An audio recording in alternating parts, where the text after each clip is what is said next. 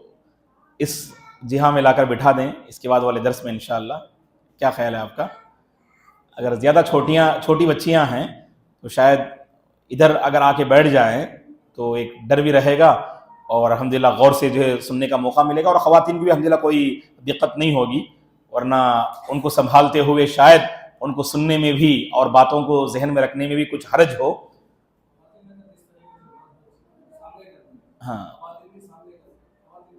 ہاں تو یہ بھی ایک مشورہ ہے، ہم خواتین سے ادباً گزارش کرتے ہیں کہ ہمارے یہاں پر جو بچے بیٹھتے ہیں الحمدللہ کہ مرد حضرات بالکل پیچھے بیٹھتے ہیں اور ہمارے یہ بچے الحمدللہ بالکل ہمارے سامنے بیٹھے ہوئے ہیں۔ اگر آپ لوگ بھی انشاءاللہ اب نہ صحیح آنے والے انشاءاللہ جو ہے یعنی کلاسوں میں اگر بچیوں کو سامنے بٹھا دیں آپ تو انشاءاللہ آپ کے قابو میں بھی رہیں گے، نگاہوں میں بھی رہیں گے اور زیادہ دقت بھی نہیں ہوگی آپ کو۔ اصل مسئلہ یہ ہے کہ مختلف جو ہے مواقع ایسے آتے ہیں ہماری کلاس میں کہ بہت سارے نام آپ کو غور سے سننا پڑتا ہے اور باتوں کو آپ جو ہے غور سے سننا پڑتا ہے، تبھی آپ جو سمجھ پائیں گے۔ آپ اللہ تعالیٰ جزائے خیر دے آپ تمام کو، کہ کہیں ایسا نہ ہو کہ ان بچوں کو سنبھالنے میں آپ کا وقت جو ہے گزر جائے، یہ ہم بھی نہیں چاہتے ہیں۔ بارک اللہ فیکن۔ تو وقتاً فوقتاً عبداللہ بن ابی کی دشمنی لوگوں کے سامنے کھل کر ظاہر ہو رہی تھی، تو اس موقع پر بعض صحابہ اللہ کے نبی کی خدمت میں حاضر ہوئے، جیسا کہ امام بخاری رحمۃ اللہ نے اپنی صحیح میں ذکر کیا ہے کہ سعد بن عبادہ رضی اللہ عنہ اللہ کے نبی کی خدمت میں حاضر ہوئے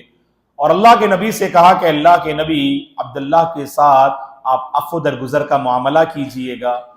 اس بندے کو آپ نظر انداز کیجئے گا، اس بندے کو آپ جو ہے اپنی گرفت میں مت لیجئے گا، کیونکہ آپ کے آنے سے قبل اہل مدینہ نے عبداللہ کو اپنا سردار بنانے کا پوری طرح سے انہوں نے ارادہ کر لیا تھا، لیکن آپ کے تشریف لانے کے بعد لوگوں نے آپ کو سردار بنا لیا، جس کی وجہ سے یہ بندہ طیش میں آ گیا، اور اس طیش میں آنے کی وجہ سے وہ ایسی حرکتیں کر رہا ہے، لہٰذا اے اللہ کے نبی آپ اس کے ساتھ عفو درگزر کا معاملہ کیجئے، آپ اس پر رحم کا معاملہ کیجئے۔ سعد بن عبادہ رضی اللہ عنہ نے اللہ کے نبی کی خدمت میں آ کر ایسی باتیں انہوں نے پیش کی۔ تو جب مسلمانوں کو یہ اطلاع ملی کہ باقاعدہ خفیہ طور پر مشرکین مکہ اللہ کے نبی اور مہاجر صحابہ کو خصوصاً پریشان کرنا چاہتے ہیں اور مدینے سے باہر نکالنا چاہتے ہیں کہ کہیں ایسا نہ ہو کہ اللہ کے نبی کو وہ کہیں آپ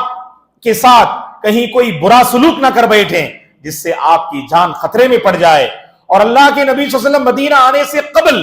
اہل مدینہ نے آپ کے ساتھ جو وعدہ کیا تھا، اے اللہ کے نبی آپ تشریف لائیے مدینہ، ہم اپنے گھر والوں سے بڑھ کر آپ کا خیال رکھیں گے، اور یہاں تک بعض احباب نے کہا اپنی جان سے بڑھ کر ہم آپ کی جان کی پرواہ کریں گے۔ وعدہ کیا تھا، اور یہ اہل مدینہ اور اہل عرب وعدے کے بڑے جو ہے محافظ تھے، وعدے کے بڑے پکے تھے، لہٰذا انہیں فکر لاحق ہوئی کہیں یہ لوگ خفیہ طور پر اللہ کے نبی کے ساتھ برا معاملہ نہ کر بیٹھیں۔ اسی لیے اللہ کے نبی آرام فرماتے رات میں تو بعض صحابہ انصاری صحابہ اللہ کے نبی کے گھر کے باہر پہرہ داری کرتے ہوئے نظر آتے، آپ کی حفاظت کی خاطر۔ یہ تھے صحابہ دوستو، صحابہ کو یہ مقام ایسے ہی نہیں ملا، اللہ کے نبی پہ قربان تھے یہ صحابہ رضی اللہ عنہم۔ دیکھیے گا اللہ کے نبی آرام فرما رہے ہیں، کہیں کوئی دشمن آپ پہ حملہ نہ کر دے، اسی لیے رات میں پہرے داری کر رہے ہیں۔ ایک واقعہ اہل علم نے لکھا ہے اور ابو داؤد رحمۃ اللہ علیہ نے اپنی سنن میں بھی اس کو ذکر کیا ہے کہ سعد بن ابی وقاص رضی اللہ عنہ اسی طرح رات میں پہرے داری یعنی آپ کی حفاظت میں لگے ہوئے تھے۔ اللہ کے نبی باہر تشریف لائے تو دیکھا سعد بن ابی وقاص رضی اللہ عنہ آپ کی حفاظت کی خاطر باہر ٹہل رہے ہیں۔ اللہ کے نبی نے آپ کے حق میں خوب دعائیں دی، یہاں تک کہ اللہ کے نبی پر یہ آیت کریمہ نازل ہوتی ہے جس میں اللہ تعالیٰ فرماتے ہیں واللہ یعصمک من الناس، اے نبی اللہ آپ کو لوگوں سے بچائے گا، لوگوں کی مکاری سے آپ کو بچائے گا، لوگوں کے مکر و فریب سے آپ کو بچائے گا، لوگوں کی سازشوں سے اللہ تعالیٰ آپ کی حفاظت کرے گا۔ جیسی آیت نازل ہوئی، اللہ کے نبی نے صحابہ سے فرمایا کہ سب اپنے اپنے مقام پہ چلے جائیں، کہ پہرا دینے کی ضرورت نہیں ہے، اب حفاظت کرنے کی ضرورت نہیں ہے، اللہ تعالیٰ میرا محافظ ہے اور اس نے جو ہے یہ ذمہ داری لے لی ہے، لہذا تم سب اپنے اپنے گھر چلے جانا اور اپنے گھر پہ آرام کر لینا۔ یہ اللہ کے نبی نے اس موقع پر صحابہ کرام رضوان اللہ علیہ مجمعین سے آپ نے فرمایا تھا۔ دوستو، تو اس سے آپ اندازہ لگا سکتے ہیں کہ اللہ کے نبی کا صحابہ کے ساتھ اور صحابہ کا اللہ کے نبی کے ساتھ کس قدر گہرا رشتہ اور تعلق تھا۔ اور یہ معاملہ جو مشرکین مکہ کے حوالے سے ہم نے آپ کو بتایا نا، کہ پوری طرح سے، یعنی حالانکہ بہت سارے مسلمان مکہ چھوڑ دیے اور مدینے میں آ کر آباد ہو گئے، لیکن یہ بات انہیں ہضم ہونے والی نہ تھی۔ یہاں مکے میں، یہاں مدینے میں مسلمان چین و سکون سے رہیں، یہ بات اہل مکہ کو ہضم ہونے والی نہ تھی۔ اسی لیے وقتاً فوقتاً کوئی نہ کوئی طریقہ وہ اختیار کرتے کہ جس سے کسی بھی طرح مسلمان مدینے سے باہر نکل جائیں، یا اہل مدینہ مسلمانوں کو باہر نکال دیں، یا اللہ کے نبی اور صحابہ کے ساتھ جانی نقصان والا کوئی معاملہ کر بیٹھے۔ اس قدر ان کی آپسی دشمنی تھی۔ ایک واقعہ اہل علم نے نقل کیا ہے، اور امام بخاری رحمۃ اللہ علیہ نے بھی اس واقعے کو پوری تفصیل سے بیان کیا ہے۔ اس واقعے کا خلاصہ کہہ کر ہم اپنی گفتگو انشاءاللہ ختم کر لیں گے۔ اس سے اندازہ لگا سکتے ہیں کہ اہل مکہ نے اللہ کے نبی صلی اللہ علیہ وسلم کے ساتھ اور مسلمانوں کے ساتھ ان کے اندر جو دشمنی تھی، وہ دشمنی کی آگ ہجرت کے بعد بھی کیسے بھڑک رہی تھی، اس واقعے سے آپ اندازہ لگا سکتے ہیں۔ سعد بن معاذ رضی اللہ عنہ فرماتے ہیں کہ میں عمرہ کے ارادے سے مدینے سے نکلا اور مکہ پہنچا۔ عمرے کے ارادے سے میں مدینے سے نکلا اور مکے میں پہنچا، اور مکے میں میں امیہ کے گھر میں جو ہے میں نے ٹھہرا، کیونکہ امیہ کی میرے ساتھ دوستی تھی اور اچھی جان پہچان تھی، تو امیہ کے یہاں میں ٹھہرا، مہمان بن کے رہا، اور یہ میزبان امیہ رہا جو جانی دشمن تھا مسلمانوں کا۔ امیہ کے یہاں حضرت سعد بن معاذ رضی اللہ عنہ جو ہے قیام فرماتے ہیں، اور سعد بن معاذ رضی اللہ عنہ نے امیہ سے کہا کہ کوئی ایسا وقت آپ بتائیں جس وقت میں پورے آرام اور اطمینان کے ساتھ میں کعبۃ اللہ کا طواف کر سکوں۔ دوپہر کا وقت انہوں نے بتایا، دوستی تھی تو لہٰذا دوستی کو کا لحاظ رکھتے ہوئے کہا کہ دوپہر کا وقت مناسب ہے، کہ دوپہر کے وقت میں تم جا کے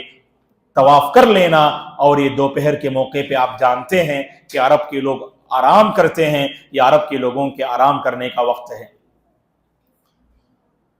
تو سعد بن معاذ رضی اللہ عنہ جاتے ہیں دوپہر کے موقع پر طواف کرنے کے لیے۔ کسی طرح ابو جہل کی نظر سعد بن معاذ پہ پڑ جاتی ہے، اور جیسے ہی طواف کر رہے ہوتے ہیں فوری طور پر وہ آپ کی جو ہے یعنی آڑ میں آتا ہے، اور آپ کے راستے میں رکاوٹ پیدا کرتے ہوئے سامنے کھڑا ہوتا ہے، اور کہتا ہے یہ ابو جہل اس صحابی رسول سعد بن معاذ رضی اللہ عنہ سے کہ محمد اور ان کے ساتھی آرام سے مدینے میں زندگی بسر کریں اور تم یہاں آ کر آرام سے طواف کریں، یہ تم نے کیسے سمجھ لیا کہ تمہیں ہم چین و سکون سے جو ہے جینے ہم دے دیں؟ یہ کیسے تم نے اور تمہارے ساتھیوں نے سمجھ لیا کہ تم چین و سکون کے ساتھ زندگی کے سفر کو آگے بڑھاؤ؟ تو یہ کہتے ہوئے ابو جہل سعد بن معاذ رضی اللہ عنہ کو تکلیف دینے کے لیے آگے بڑھتا ہے۔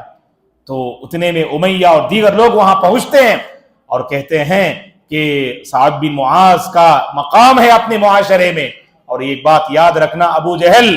کہ ہمارا جو تجارتی جو قافلہ ہوتا ہے وہ اسی راستے سے گزرتا ہے جس راستے پر پورا کنٹرول سعد بن معاذ کو جو ہے حاصل ہے۔ اگر تم نے سعد بن معاذ کے ساتھ کوئی بے وفائی کا معاملہ کیا تو ہماری تجارتی منڈیاں ٹھپ پڑ جائیں گی اور ہمیں تجارتی گھاٹا ہوگا، لہذا سعد بن معاذ کو نہ چھیڑنا۔ لیکن ابو جہل اس قدر اس کے اندر مسلمانوں کے حوالے سے دشمنی تھی، وہ آگے بڑھ رہا تھا اور آپ کو تکلیف دینے پر مصر تھا۔ تو دیکھتے ہی دیکھتے امیہ حضرت سعد بن معاذ رضی اللہ عنہ کو وہاں سے لے نکلتا ہے، اور سعد بن معاذ رضی اللہ عنہ طواف کرنے میں بالکل ناکام ثابت ہوتے ہیں۔ اس واقعے سے آپ اندازہ لگا سکتے ہیں کہ ہجرت کے باوجود ان دشمنان اسلام کے دلوں میں اللہ کے نبی اور مسلمانوں کے خلاف کیسے آگ بھڑک رہی تھی۔ تو آج کا خلاصہ یہ ہے دوستو